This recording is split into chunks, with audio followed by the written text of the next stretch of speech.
The Ancestral Trail, Book 20, Spector, Keeper of the Ice Kingdom. First published by Marshall Cavendish, 1993. Based on a story by Frank Graves. The ice creaked closer on either side. Suddenly the dolphin leapt out of the water and gave a mighty flick of his tail, catapulting the trio onto the ice. Then Dunar sped down between icy cliffs to the clear sea below, and began to work his way under the pack ice to the safety of the open ocean. The three picked themselves up from the hard ground. The waterways through which they had travelled were now frozen over, and the pack ice stretched cold and glittering in all directions. Richard took out the Pathfinder. The arrow pointed towards the cliffs that loomed in the distance. The journey was harder than any of them expected. The pack ice was a tortured mass of knobbly outcrops and sudden crevasses. Despite Shunta's oil, they were soon shivering as cold seeped into their bones. By the time the three reached the cliffs, they were exhausted. With a supreme effort, they managed to clamber up the rugged heights to the plateau at the top. Before them, rising like a ship from the flatness, was Frigoria. Shimmering walls of ice glinted in the sunlight, and spires rose to a clear blue sky. It was like walking into a fairy tale, except for one ominous reminder of the Evil One's presence. Set into the walls was a monumental arch. It was built of gritty ice that contained vague, twisted lumps. As the three got nearer, the lumps turned into distinguishable creatures. Here they made out a tail, there an eye. Cold mouths gaped wide in silent fear. Either side of the arch, dolphins were frozen in agony, their faces grey masks of terror. In silence the three tramped through the arch and into the city of ice. Streets stretched out in every direction, straight and empty. Where the rooftops had shone in the sun, these pristine avenues were cold, dark and unwelcoming. Icy slabs of pavement led like blue slides into the gloom as the three stepped into the stark environment. The cold was biting deep into their bones, and already Melek was beginning to stumble with fatigue. Richard was about to suggest they rest for a while when Melek suddenly slumped down to the floor. Richard grabbed Melek by the collar and tried to haul him up, and then a shadow fell over him, obliterating what little light came into that dreary street. Richard looked up and gasped. Above them loomed a giant. He was thickly bearded and clad in rough woolen clothes to insulate him against the cold. In the middle of his forehead sat a single blue-grey eye that stared expressionlessly at Richard. "Welcome to Frigoria," the creature boomed. He advanced towards the shivering trio, then scooped them up in his massive arms. Numbed by the cold and paralysed with terror, the three lost consciousness. When Richard came to, he found himself lying in a vast chamber of ice. At the far end, on a silvery throne, sat the giant, his single eye staring piercingly out of its rubbery socket. Richard was so hypnotised by the eye that it took a moment for him to realise that he was no longer cold. In fact, he felt warmer than he had for a long time. Looking down, he saw that he was wrapped in a hairy blanket made out of the same material as the giant's clothes. Next to him lay Orkan and Melek, both awake and similarly swathed. "Who are you?" Richard asked. "I am the Spector, keeper of the Ice Kingdom," the giant replied in a deep and gravelly voice. "This is my palace. Enjoy it before I take you to the Evil One." Spector raised a hand to his forehead.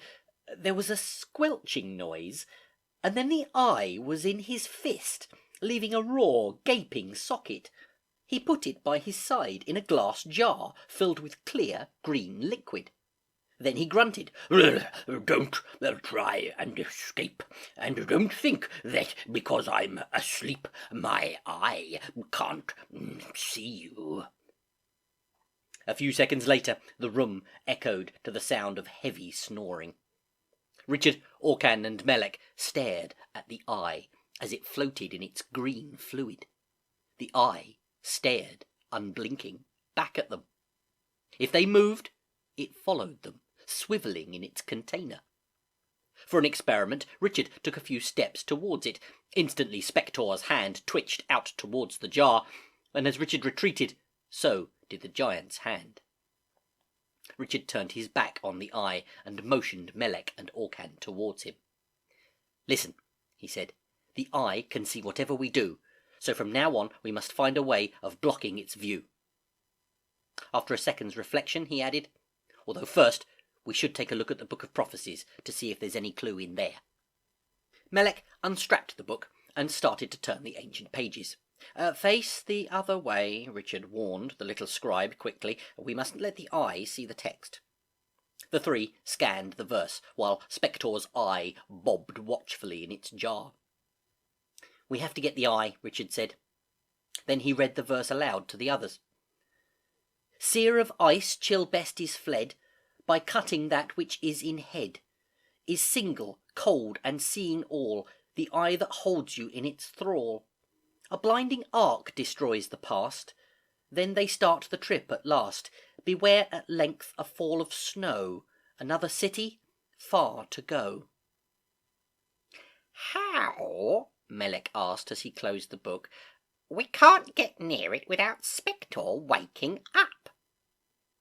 "Both of you huddle closer, as if we're in deep conversation," Richard whispered after a moment's thought. "I want to be completely hidden from that eye."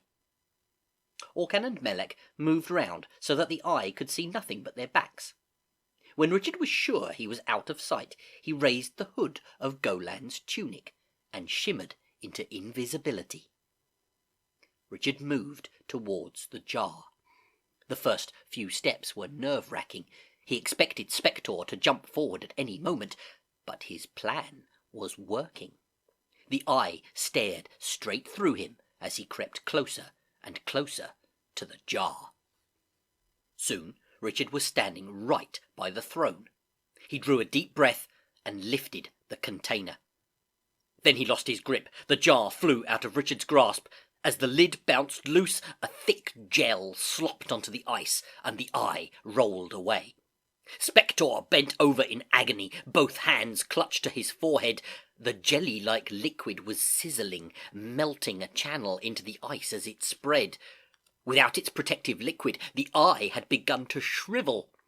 Richard pulled back the hood of his tunic. "Let's go!" he shouted to the others. The three sprinted for the only door they could see. Behind them, Spector stumbled in pursuit. The companions burst into a gigantic hall whose walls, floor, and ceiling were made up of polished ice sheets that reflected their forms 1,000-fold. The trio's tormentor smashed through the door behind them. Within seconds, the three had lost all sense of direction. Their reflections bounced out at them from every angle. It was impossible to tell where they had come from and where they should be going. "Keep behind me," Richard ordered. "I'm going to make for a wall and feel along it until I find a door. Whatever you do, don't get separated." With Orcan and Melek on his heels, Richard shuffled warily away from the centre of the hall. As he did so, the reflections shifted as if they were trapped in an enormous kaleidoscope. Soon Richard's outstretched hand encountered the burning chill of ice. At last he had reached a wall. Richard fumbled along it as fast as he could, his fingers becoming numb. He wondered how long he could keep it up. But suddenly his hand met empty space. He stepped into the opening. It was a doorway. His reflection greeted him on all sides, save one, where he saw a dark, rough-hewn corridor. He headed for it and felt rough stone beneath his fingertips. The three broke into a run, but suddenly the tunnel opened onto a dark street, and they had escaped. The three darted into the dark city, skidding and sliding on icy pavements. They had reached another arch with sea mammals trapped inside, just like the one they had first entered, when they heard a terrifying roar of anger. Spector had emerged from the palace and was striding after them. "I've got an idea," Orcan said. "You two go through. Melek, give me your rope." He seized the rope, tied a loop in one end and threw it up over one of the battlements that lined the city wall. Then he scrambled up and positioned himself atop the arch. He drew his sword, repositioned the rope on a battlement directly in the centre of the arch, and then he squatted and waited. The sound of their voices gave Spector both speed and direction. He strode towards them, his arms outstretched until they made contact with the arch. He pounded it with his fists, sending shockwaves through the ice, and then he stooped under the arch. With one end of the rope looped around the battlement and the other tied round his waist, Orcan launched himself into space. He swung in a perfect arc towards the giant's face, and his sword struck just where he had planned, in Spector's eyeless socket. The blade plunged deep into tender flesh, then withdrew. The dead giant toppled slowly backwards. "Look what's happening to the city!" Melek cried. With Spector's death, Frigoria had started to melt, and melt fast, as though a gigantic furnace had been lit beneath it. The tall spires dissolved into shapeless lumps. Within a short time, the meltdown had spread to engulf the walls and the archway of imprisoned sea mammals. Richard, Orcan, and Melek watched in joy as the animals plunged into the pool of water that was now all that remained of Spector's domain. Whale song mixed with the chatter of dolphins as the creatures celebrated their freedom. "If I'm right," Melek said, "this meltdown will have gone right through the ice cap. The sea mammals will be able to swim out to open water and join up with Golan's forces."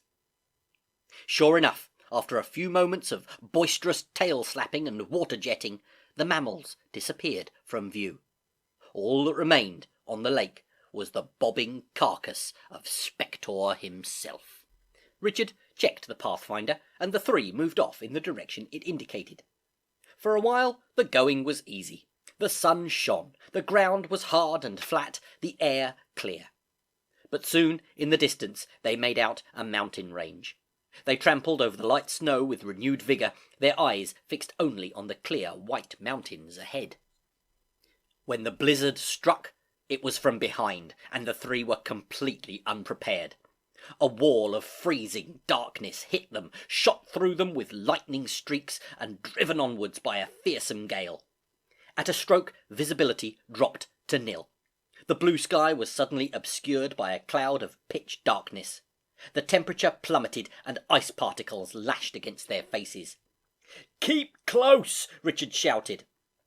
Already the other two were lost from sight or sound. He was stranded in a blizzard of snow and ice that encompassed his entire universe.